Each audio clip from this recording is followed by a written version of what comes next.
നമസ്കാരം. ശബരിമല യുവതീ പ്രവേശനം ആചാര ലംഘനമാണെന്നും അതിനുള്ള പ്രതിവിധി ക്ഷേത്രം തന്ത്രി ഉൾപ്പെടെയുള്ളവർ ചെയ്ത് ക്ഷേത്രത്തിലെ ചൈതന്യം വീണ്ടെടുക്കുന്നതാണെന്നും ജ്യോത്സ്യൻ ഹരി പത്തനാപുരം. യുവതീ പ്രവേശനത്തിന്റെ പേരിൽ സ്വയം തെരുവിലിറങ്ങി കലാപം സൃഷ്ടിക്കരുതെന്നും അദ്ദേഹം പ്രതികരിച്ചു. ഹിന്ദു മതത്തിലെ ആരാധനാക്രമങ്ങളുടെ ഭാഗമായി ധാരാളം ആചാരങ്ങളുണ്ട്. അതൊന്നും ഇന്ത്യൻ ഭരണഘടനയിൽ പരാമർശിച്ചിരിക്കുന്ന നിയമങ്ങളല്ല. ചെരുപ്പ് ധരിച്ച് ക്ഷേത്രങ്ങളിൽ കയറരുത്, ആർത്തവ സമയത്ത് ക്ഷേത്ര ദർശനം പാടില്ല, മരണം കൊണ്ടോ ജനനം കൊണ്ടോ ഉള്ള പുലവാലായ്മ തുടങ്ങിയവയൊക്കെ ക്ഷേത്ര ആചാരങ്ങളാണ്. അറിഞ്ഞോ അറിയാതെയോ ഇത്തരത്തിലുള്ള ആചാര ലംഘനങ്ങൾ നടന്നാൽ താന്ത്രിക വിധി പ്രകാരമുള്ള കർമ്മങ്ങൾ ചെയ്ത് ചൈതന്യം വീണ്ടെടുക്കുന്ന രീതി എല്ലാ ക്ഷേത്രങ്ങളിലും നടന്നു വരുന്നതാണ്. അത്തരത്തിലൊരു ആചാര ലംഘനം തന്നെയാണ് ശബരിമലയിലും നടന്നിരിക്കുന്നത്. അതിനുള്ള പരിഹാരം മതസ്പർദ്ധ ഉണ്ടാക്കുകയല്ലെന്നും കലാപാഹ്വാനങ്ങളുടെ ആവശ്യമില്ലെന്നും അതിനുള്ള പ്രതിവിധി അവിടെയുള്ളവർ ഉടൻ ചെയ്യുമെന്നും ചൈതന്യം വീണ്ടെടുക്കുമെന്നും ജ്യോത്സ്യൻ ഹരി പത്തനാപുരം പ്രതികരിച്ചു. ഹിന്ദുമതത്തിലെ ആരാധനാക്രമങ്ങളുടെ ഭാഗമായി ധാരാളം ആചാരങ്ങളുണ്ട്.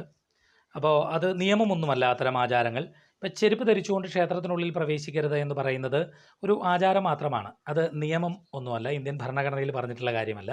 ആർത്തവമുള്ള സമയത്ത് സ്ത്രീകൾ ക്ഷേത്ര ദർശനം നടത്തരുത് എന്ന് പറയുന്നത് ആചാരം മാത്രമാണ്, അതും നിയമം ഒന്നുമല്ല. അതുപോലെ തന്നെ ഈ പുലവാലായ്മ, മരണം കൊണ്ടാണെങ്കിലും ജനനം കൊണ്ടാണെങ്കിലും പുലവാലായ്മയുള്ള സമയത്ത് ക്ഷേത്ര ദർശനം നടത്തരുത് എന്ന് പറയുന്നത് ആചാരം മാത്രമാണ്, അതും നിയമം ഒന്നുമല്ല. അപ്പോൾ അറിഞ്ഞോ അറിയാതെയോ ഇത്തരത്തിലുള്ള ക്ഷേത്ര ആചാര ലംഘനങ്ങൾ ഉണ്ടായാൽ അതിനും താന്ത്രിക വിധി പ്രകാരം അതിനുള്ള പരിഹാര കർമ്മങ്ങളും പറയുന്നുണ്ട്.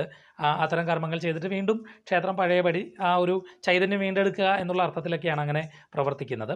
ഇപ്പോൾ ശബരിമലയിൽ ആചാരമാണ് യുവതികൾ പ്രവേശിക്കരുത് എന്നുള്ളത്, നിയമമല്ല.